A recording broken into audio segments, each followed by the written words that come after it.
নমস্কার বন্ধুরা, আমি অরিন্দম। আর আজকের ভিডিওটা শুধু একটা গাইড নয়, এটা একরকম সত্যি গল্প। একটা পরীক্ষা যার জন্য আমরা অনেক বছর ধরে অপেক্ষা করে আছি, প্রায় 9 থেকে 10 বছর, তাই না? শেষবার আপার প্রাইমারি টেট হয়েছিল 2016 সালে। তারপর বহু প্রতীক্ষা, বহু আন্দোলন, বহু কোর্ট কেস হয়ে সব মিলিয়ে একটা পুরো প্রজন্ম অপেক্ষা করেই কেটে দিল।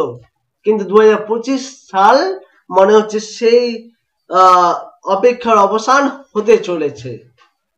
তাই এখন জানাটা দরকার যে পরীক্ষা কেমন হবে আর নিজেকে কিভাবে প্রস্তুত করব, পরীক্ষার যোগ্যতা কি, পরীক্ষার নতুন সিলেবাস কি, পরীক্ষার নতুন বিভাজন কি হবে, আদৌ কি সাবজেক্ট পরীক্ষা হবে? এটা একটা খুব বড় প্রশ্ন, তাই না, বর্তমানে দাঁড়িয়ে। তাহলে আমরা দেখে নেব যে আমাদের কি কি আছে, কি কি ক্রাইটেরিয়া, সবকিছু দেখো। মোট পূর্ণমান কত দেখছি আমরা? 150 নম্বর, তাই না? 150 নম্বরে এমসিকিউ পরীক্ষা হবে, যেখানে কোনো নেগেটিভ মার্কিং নেই, মাইনাস পয়েন্ট খাওয়ার কোনো ভয় নেই। আর কি আমাদের কি কি থাকছে? চাইল্ড ডেভেলপমেন্ট অর্থাৎ সিডিপি থাকছে 30 নম্বর, ল্যাঙ্গুয়েজ 1 থাকছে 30 নম্বর যেমন বাংলা, ল্যাঙ্গুয়েজ 2 থাকছে 30 নম্বর যেমন ইংরেজি, আর বিষয় ভিত্তিক থাকবে যেমন সাধারণ বিজ্ঞান, গণিত হচ্ছে সায়েন্স ব্যাকগ্রাউন্ডের জন্য, আর সামাজিক যেটা হয় আর্টস, ইতিহাস, ভূগোল, পলিটি, এগুলো হচ্ছে আর্টস ব্যাকগ্রাউন্ডের জন্য 60টা নম্বরে। 60টা নম্বরে কিন্তু পাওয়া খুব ক্রিটিক্যাল নয়। 60টা নম্বরে একটু মাথা খেলিয়ে যদি স্ট্র্যাটেজি মেনটেন করে যদি পড়া হয়, অতি অবশ্যই 60-এর মধ্যে 55% নাম্বার পাওয়া যায়।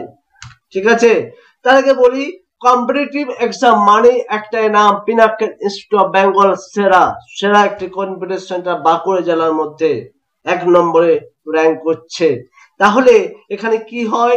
প্রাইমারি টেট, ডাব্লিউবিসিএস, পিএসসি, এগুলো বিভিন্ন যে তোমরা স্ক্রিনে দেখতে পাচ্ছ, যে জিএনএম, বিএসসি নার্সিং, দেখে নাও।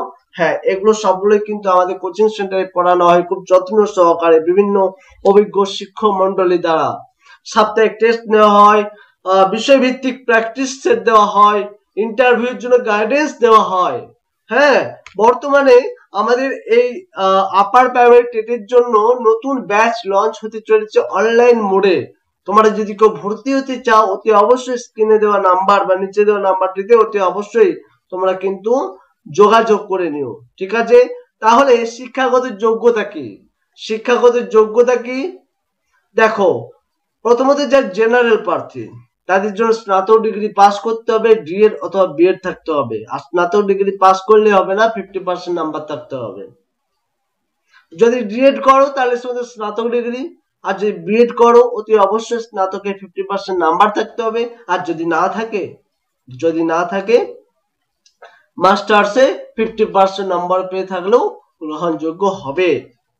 আর যারা সংরক্ষিত শ্রেণী, যারা এসসি, এসটি, ওবিসি, পিএইচ, তাদের জন্য স্নাতকে 45% মার্কস, বিএড প্রার্থী হলে, আর ডিএড প্রার্থী হলে স্নাতক ডিগ্রি অর্জন করলেই হবে। বয়স সীমা কি? বয়স সীমা হচ্ছে জেনারেলদের 20 থেকে 40 বছর, এসসি এসটিদের 20 থেকে 45, ওবিসিদের 20 থেকে 43, আর পিএইচদের 20 থেকে 50। নির্বাচন পদ্ধতি এখানে তো আসলে খেলা, তাই না? নির্বাচন পদ্ধতি কি? পূর্বে কি ছিল? টেট প্লাস ইন্টারভিউ, এইটা জাস্ট এইটুকু, ইন্টারভিউর জন্য 10 নম্বর ছিল। তো এবারে কিন্তু একটু চেঞ্জ হতে পারে। প্রথমত টেট হবে, এটা হতে পারে, এটা কিন্তু সম্ভাব্য, হওয়ার চান্স 99%। টেট হবে, তারপরে সাবজেক্ট টেস্ট হবে, তারপরে ইন্টারভিউ হবে। 3টে প্রসেসে কিন্তু জয়েনিং হবে। ঠিক আছে, আচ্ছা এবার সিলেবাস নিয়ে আলোচনায় আসি। এই সিলেবাসটা পুরোটাই পড়া কিন্তু সম্ভব নয় একটা ভিডিওর মাধ্যমে, কারণ ভিডিওটা খুব লং হয়ে যাবে। আমি লং করে তো তোমাদের সময় নষ্ট করতে চাই না। সো তোমরা কিন্তু স্ক্রিনশট নিয়ে নাও, অথবা আমাদের যে টেলিগ্রাম গ্রুপ, সেখানে এই পিডিএফটা আমি দিয়ে দেবো। এই পিডিএফটা তোমরা কিন্তু সেখান থেকে টেলিগ্রাম থেকে ডাউনলোড করে নিতে পারো এবং প্রিন্ট আউট করতে পারো। তোমরা অতি অবশ্যই ডেসক্রিপশনে টেলিগ্রাম লিংক আছে, সেই টেলিগ্রাম লিংকে গিয়ে তোমরা কিন্তু অবশ্যই ডাউনলোড করে নিও। অথবা তোমরা আমাদের যে অফিসিয়াল ওয়েবসাইট সেই অফিসিয়াল ওয়েবসাইটেও তোমরা কিন্তু গিয়ে ডাউনলোড করতে পারো। এই দেখো এখানে ডেসক্রিপশনের নিচে দেখো দেওয়া আছে, তোমরা একটু চেক করে নিও, ঠিক আছে। আচ্ছা তাহলে সিডিপিতে কি কি আছে? সিডিপিতে এই যে টপিক গুলো, আমি বেশি ডিক্লারেশন আসছি না, এই যে টপিক গুলো আছে না, যেমন বিকাশ, বৃদ্ধি বিকাশ, পরিবেশ, বংশগতি, পরিণমন, সমাজ, পিয়াজে, কোয়েলবাগ, ভাইগোটস্কি তথ্য, আধুনিক শিক্ষাদর্শ, তাই না, এগুলো কিন্তু আলোচনা। তার সাথে কি যে আমাদের যে বুদ্ধিমত্তা গঠনের রীতিগুলো, ভাষা চিন্তা, মূল্যায়নটা খুব ভাইটাল পার্ট। হ্যাঁ, জাতি, ধর্ম, বর্ণ, লিঙ্গ, সর্বশেষে সবাই সমান, এই হিসাবে একটা পার্ট আছে। হ্যাঁ, এগুলো কিন্তু তোমরা একটু স্ক্রিনশট নিয়ে নাও। আর দেখে নি বাংলায় কি আছে? বাংলায় 30টা নম্বর আছে, আমরা সবাই জানি, একটু আগে আমরা জানলাম। এইখানে যে টপিক গুলো আছে সেই টপিক গুলো তোমরা কিন্তু দেখে নাও, এই টপিক গুলো থেকেই কিন্তু কোশ্চেন দেবে, তোমরা স্ক্রিনশট করে নিও, ঠিক আছে। আচ্ছা আরো দেখো পরেরটাতে আরো আছে, স্ক্রিনশট করে নিও, সব স্ক্রিনশট করো বা তোমরা ডাউনলোড করে নাও টেলিগ্রাম গ্রুপ থেকে, বারবার বলছি একটা কথা। আচ্ছা নেক্সট, সেকেন্ড ল্যাঙ্গুয়েজ। হ্যাঁ একটা কথা বলি, তোমাদের কিন্তু পেডাগজি কিন্তু থাকবে, ঠিক আছে, পেডাগজি বা পেডাগজি যাই বলো না কেন, তোমাদের পেডাগজি কিন্তু থাকবে। 15 নাম্বার, এবার জানি না ওরা কি হিসাবে দেবে, 15 নাম্বার আদৌ 15 নাম্বার হাফ দেবে কিনা, যদি রুলস ফলো করে তাহলে কিন্তু 15 নাম্বার তোমরা পেডাগজি পাবে, আর 15 নাম্বার তোমরা বিষয়ভিত্তিক পাবে, মানে বাংলা থেকে দুটো প্যাসেজ পেলে সেই দিক থেকে প্রশ্ন, ব্যাকরণ এরকম ভাবে কিন্তু হবে, ঠিক আছে।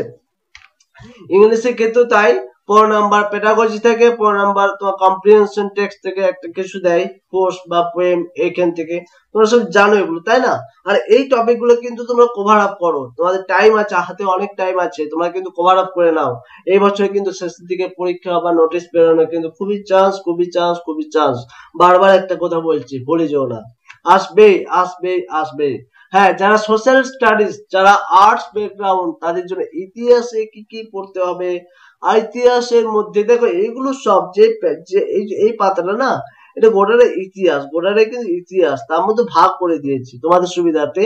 হিস্ট্রি কোনগুলো বোঝাচ্ছে, আর সমাজ বিষয়ক অধ্যায় কোনগুলো বোঝাচ্ছে, আমি কিন্তু ভাগ করে দিয়েছি যাতে তোমাদের পড়তে সুবিধা হয়, বুঝতে পেরেছো, যাতে তোমাদের পড়তে সুবিধা হয়। এগুলো কিন্তু তোমরা দেখে নিও, আশা করছি তোমরা স্ক্রিনশট করেছো। আচ্ছা পরবর্তী ভূগোল থেকে কি আসবে, পশ্চিমবঙ্গের ভূগোল, প্রাকৃতিক ভূগোল, রাজনৈতিক ভূগোল, এই যে প্রত্যেকটা, আর পরিবেশ থেকে কি কি আসতে পারে, এই পার্টগুলো কিন্তু করে নিও। যারা আর্টস ব্যাকগ্রাউন্ড, যারা আর্টস থেকে তোমরা পরীক্ষা দেবে তাদের কথাই আমি বলছি, হ্যাঁ যারা আর্টস থেকে দেবে। তাছাড়াও আর্টসে কিন্তু পলিটিক্স অর্থাৎ সংবিধান কিন্তু আছে, এই সংবিধানের সব অধ্যায় পড়ার দরকার নেই, ভূগোলে সব অধ্যায় পড়ার দরকার নেই, যেগুলো আমি বলছি সে অধ্যায়গুলো ভালো করে যাও, ঠিক আছে, ভালো করে যাও। এই অধ্যায়গুলো করলে কিন্তু তোমাদের এই টপিকটা শেষ করলে কিন্তু তোমরা এর মধ্যেই কোশ্চেন পাবে, এর বাইরে পাবে না, ঠিক আছে।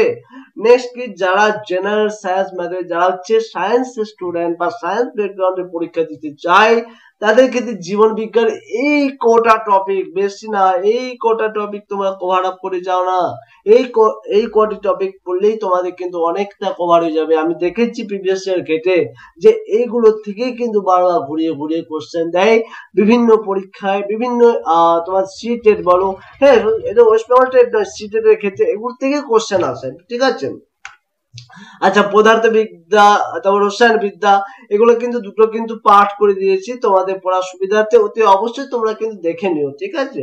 আচ্ছা ম্যাথের ক্ষেত্রে সংখ্যা তত্ত্ব, বর্গমূল, সরল, অনুপাত, সমানুপাত, গড়, লসাগু, সংমিশ্রণ, সরলসুদ, শতকরা, অংশীদারি কারবার, লাভ ক্ষতি, চক্রবৃদ্ধি সুদ, হ্যাঁ, তারপর হচ্ছে সময় দূরত্ব, পরিমিতি, সময় দূরত্ব কার্য হবে, এটা কাজে লেখা আছে, এটা কার্য হবে, ঠিক আছে। আচ্ছা তাহলে এই টপিক গুলো কিন্তু তোমরা কভার করো অতি অবশ্যই।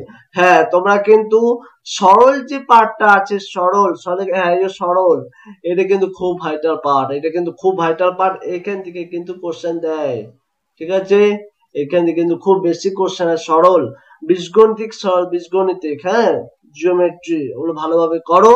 দেখো এইগুলো থেকে আসবে, এর বাইরে কিন্তু আসবে না, আমি এটুকু 100% দিয়ে বলতে পারি, বেড লাগিয়ে বলতে পারি, কোথায় মিলিয়ে নেবে। আচ্ছা তাহলে একটা কথা বলি যে এবছর কিন্তু কোশ্চেন টাফ লেভেল হবে, সহজ ভেবে নাও না যে খুব সহজ হবে আগের বছরের মতো, এরকম নয়। কোশ্চেন কিন্তু লেভেলে হবে, লেভেলে, ঠিক আছে, কোশ্চেন কিন্তু লেভেলে হবে। তো এখন থেকে প্রিপারেশন নাও, প্রিপারেশন নিলে কিন্তু সবই সম্ভব। আর তুই অবশ্যই তোমরা যে গাইডেন্স নিতে চাও বা তোমরা যদি বলো যে আমি একা পাচ্ছি না, আমার একটু সাহায্যের প্রয়োজন, একটু গাইড করে দিলে ভালো হয় আমার পড়াশোনা করতে, অতি অবশ্যই আমাদের যে কোচিং সেটা তোমরা এখানে অ্যাডমিশন নিতে পারো। অতি অবশ্যই তোমরা কিন্তু গাইডেন্স পাবে ভালোভাবে। তাহলে বুঝতে পেরেছো? আচ্ছা আচ্ছা, এবারে বলি বন্ধুরা, যদি ভিডিওটা হয়তো খুব বেশি ভিউ পাবো না, যাই হোক, হয়তো কেউ স্কিপ করে চলে যাবে, তবু আমি চেয়েছি সত্যিটা তুলে ধরতে, যেন যারা সত্যি প্রস্তুতি নিচ্ছে তারা পথ হারায় না। তাই যদি ভিডিওটা তোমার একটু হলেও উপকারে আসে তাহলে একটা লাইক করে দিও, কমেন্টে জানাও তোমার কি প্রশ্ন আছে, আমি পরের ভিডিওতে উত্তর দিয়ে দেব। আর শেয়ার করব, তুমি শেয়ার করে দাও যদি তোমার কোনো বন্ধুর আপার প্রাইমারি টেটের প্রস্তুতি নিচ্ছে। আর প্লিজ সাবস্ক্রাইব করে পাশে থেকো, কারণ আমরা শুধু ভিডিও বানাই না, আমরা তোমার সাফল্যের সাথী হতে চাই। Thank you so much. তোমার ভালো থেকো, সুস্থ থেকো এবং সবাইকে ভালো রেখো এবং প্রিপারেশন কন্টিনিউ করে যাও। বাই বাই, ভালো থেকো।